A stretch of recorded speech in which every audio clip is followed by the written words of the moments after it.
नमस्कार, आप देख रहे हैं आवाज इंडिया, देश की भरोसेमंद आवाज। और मैं हूं इशिता चक्रवर्ती।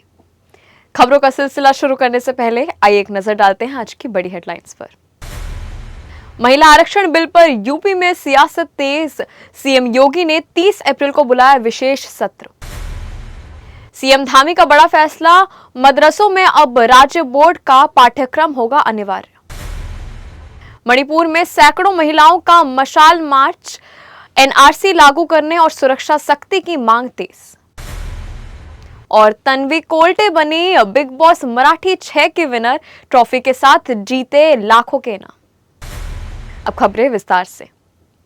महिला आरक्षण बिल को लेकर उत्तर प्रदेश में सियासी हलचल तेज हो गई है। सीएम योगी आदित्यनाथ ने 30 अप्रैल को विधानमंडल का विशेष सत्र बुलाने का फैसला लिया है। कैबिनेट ने बाई सर्कुलेशन के जरिए इस प्रस्ताव को मंजूरी दे दी है और इसे राज्यपाल आनंदीबेन पटेल के पास भेजा गया है।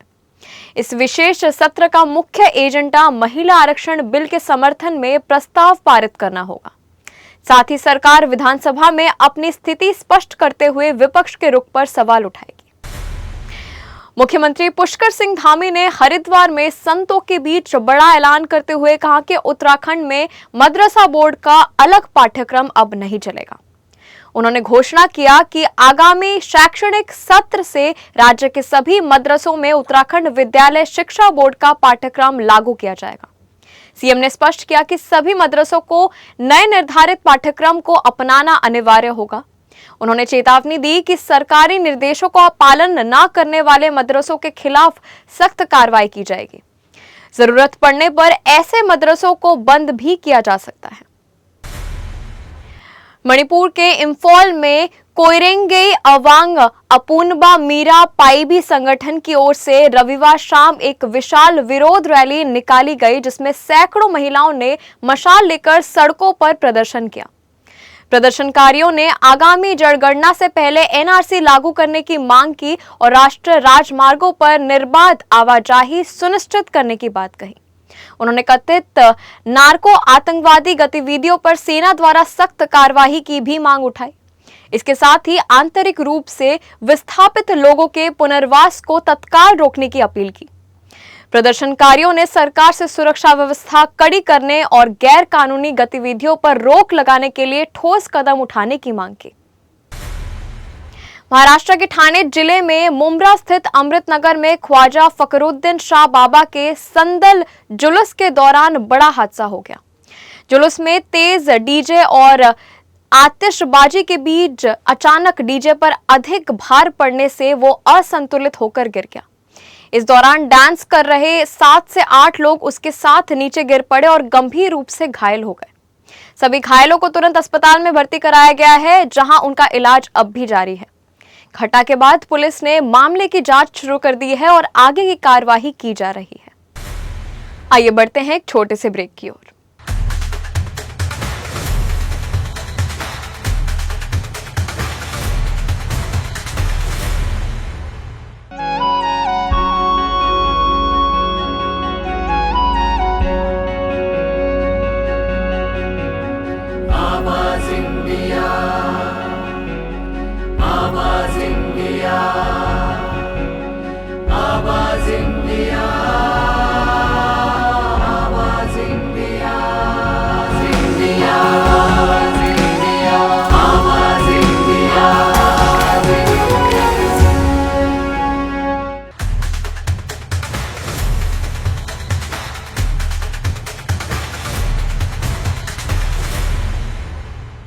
अब सभी का स्वागत है इस छोटे से ब्रेक के बाद।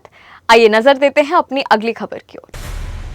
कलवाकाट स्ट्रेट से कल्याण जा रही एक खाली लोकल ट्रेन का एक कोच सुबह 8:09 डोंबिवली स्टेशन के पास पटरी से उतर गया।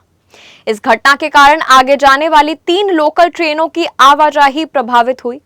राहत की बात यह है कि ट्रेन खाली होने के कारण किसी यात्री के घायल होने की सूचना नहीं है।